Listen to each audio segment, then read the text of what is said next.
All right, well, we are still doing Joshua. We are still in the book of Joshua. It's been now 6 weeks since we got back into another chapter, but tonight we're going to do chapter 2.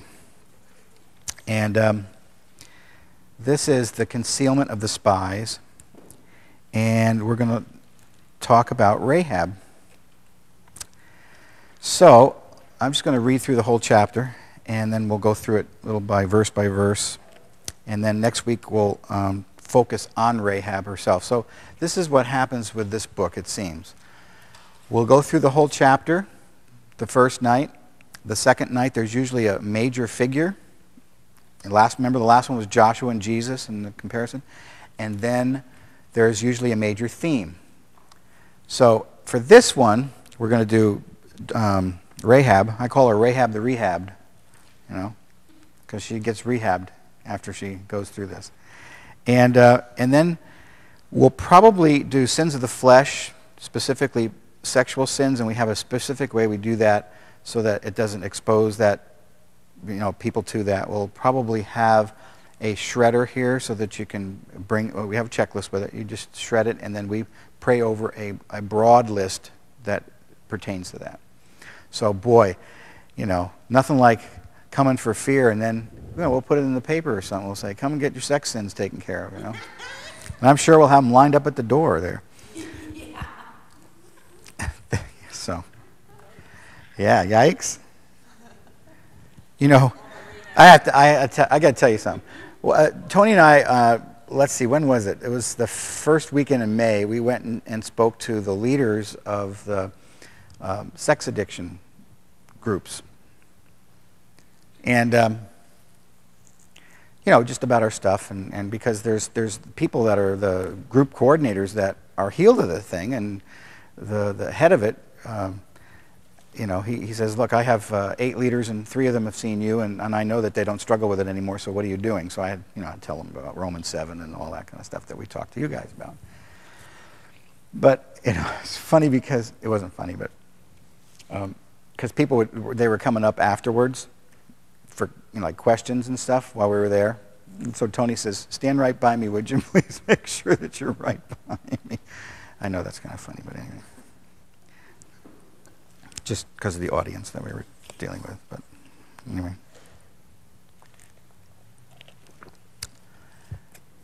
It's nice to see people set free of this stuff, I'll tell you. All right, here we go, Joshua 2. Now Joshua the son of Nun sent out 2 men from Arcadia Grove to spy secretly, saying, go view the land, especially Jericho. So they went and came to the house of a harlot named Rahab and lodged there. And it was told the king of Jericho, saying, behold, men have come here tonight from the children of Israel to search out the country. So the king of Jericho sent to Rahab, saying, bring out the men who have come to you, who have entered your house, for they have come to search out all the country. Then the woman took the 2 men and hid them. So she said, yes, the men came to me, but I did not know where they were from. And it happened as the gate was being shut, when it was dark, that the men went out. Where the men went I did not know. Pursue them quickly, that you may overtake them. But she had brought them up to the roof and hidden them with the stalks of flax, which she had laid in order on the roof.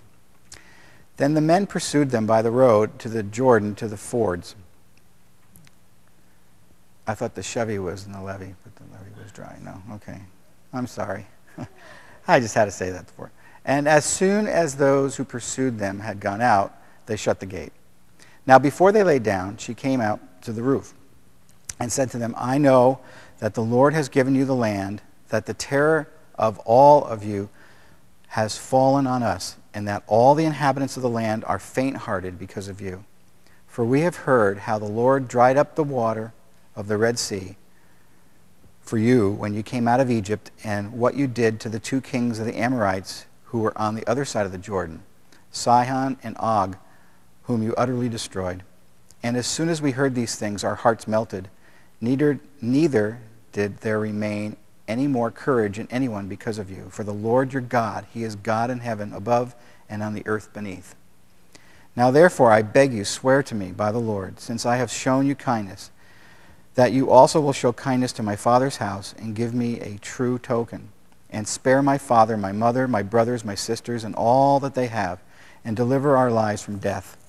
So the men answered her, "Our lives for yours, if none of you tell this business of ours. And it shall be, when the Lord has given us this land, that we will deal kindly and truly with you." Then she let down by a rope through the window, for her house was on the city wall, for she dwelt on the wall. And she said to them, "Get to the mountains, lest the pursuers meet you. Hide there 3 days until the pursuers have returned. Afterwards you may go your way." So the men said to her, "We will be blameless of this oath of yours which you have made us swear, unless, when we come into the land, you bind this line of scarlet cord in the window through which you let us down, and unless you bring your father, your mother, your brothers, and all of your father's household to your own home.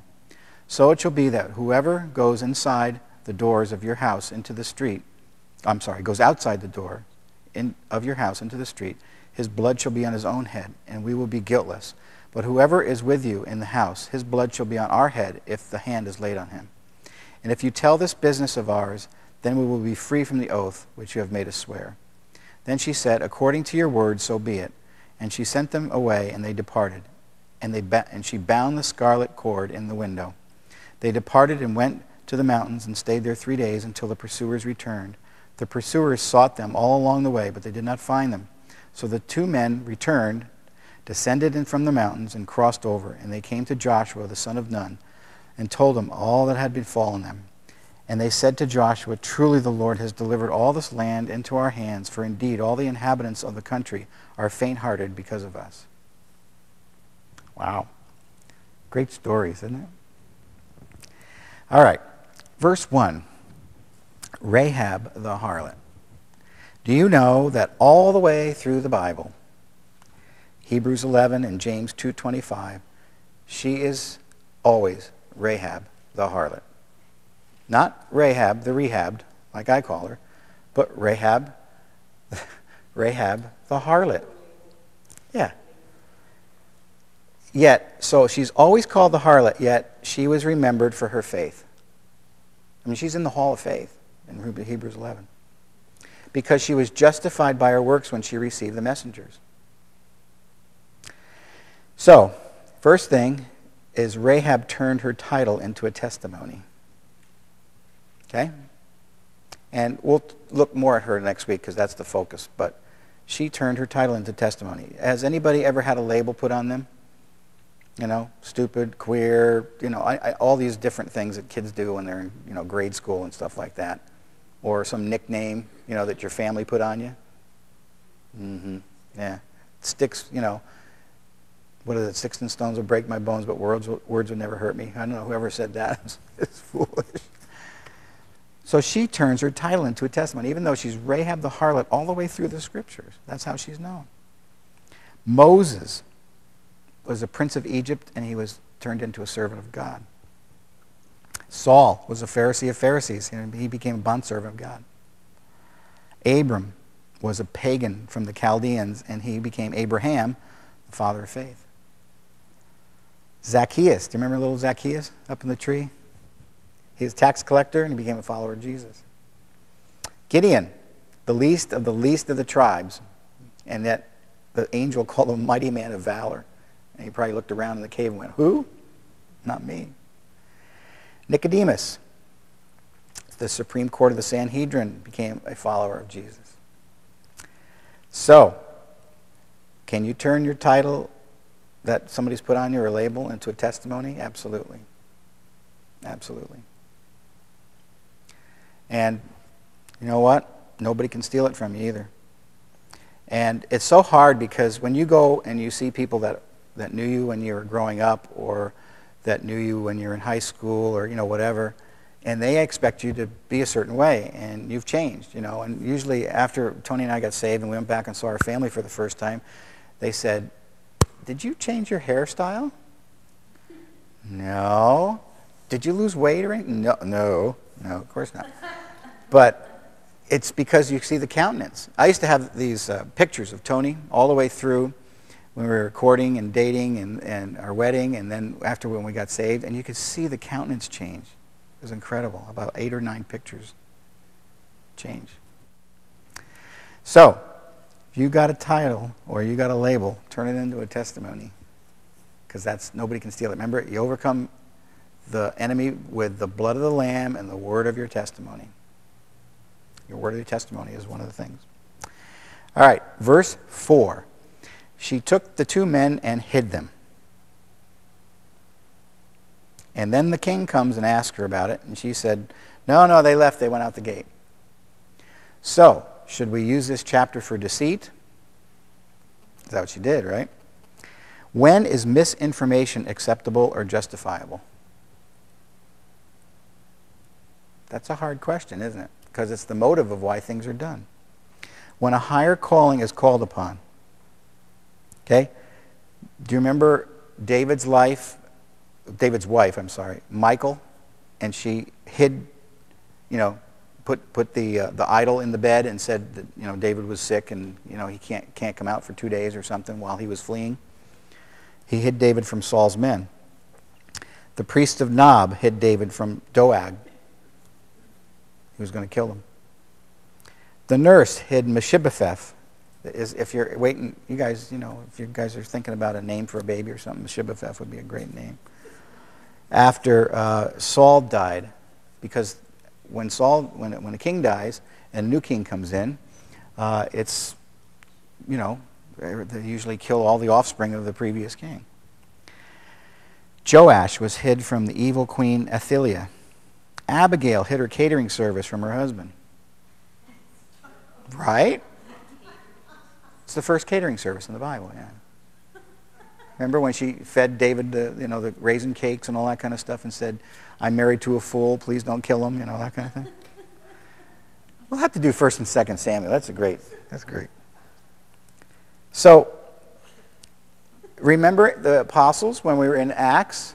They said we'd rather obey God than man, because they told them, don't preach on this name of Jesus. And they said, I'm sorry.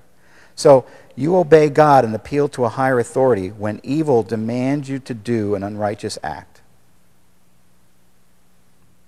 That's the higher calling. Now, some people take to the nth degree or whatever. I don't think that shooting the abortionist was right. Okay. I mean, people could say, well, that's a higher calling. I got rid of the abortionist so he doesn't kill 60,000 more kids. But when it comes to basically civil disobedience, like when they had the Martin Luther King and all that, or Gandhi, and they just said, no, there's a higher calling. Blacks weren't treated equally. They didn't do anything that was violent. They just, protested the buses in Montgomery, Alabama. So here you've got Rahab misinforming for a higher calling. Do you remember Corrie ten Boom? Okay. And then they hid the Jews in her house. Okay. Because they're saving lives. Rahab knew that Jericho was under God's judgment and therefore concerned herself with saving her family. Now, verse 6.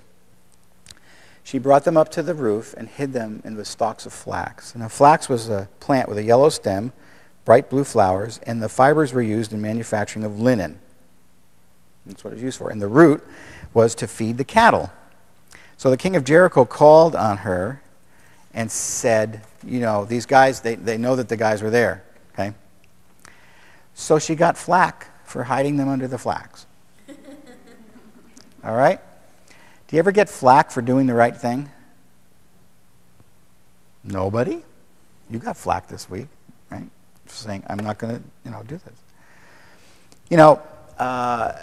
When I was at Pacific University, I was just the most liberal-minded person. I think I was so open-minded, my brain fell out, But then I got saved, and I went from basically Saul to Paul. And that didn't go over very well. Even at a college that in its seal, it says Pro Christo et Reus, for Christ and his kingdom. Because that school was originally founded in 1849 to train missionaries to the Indians. I did my research. But you know how schools are. A lot of the schools that were originally founded by ministers and for ministers, they've gone the way of the world.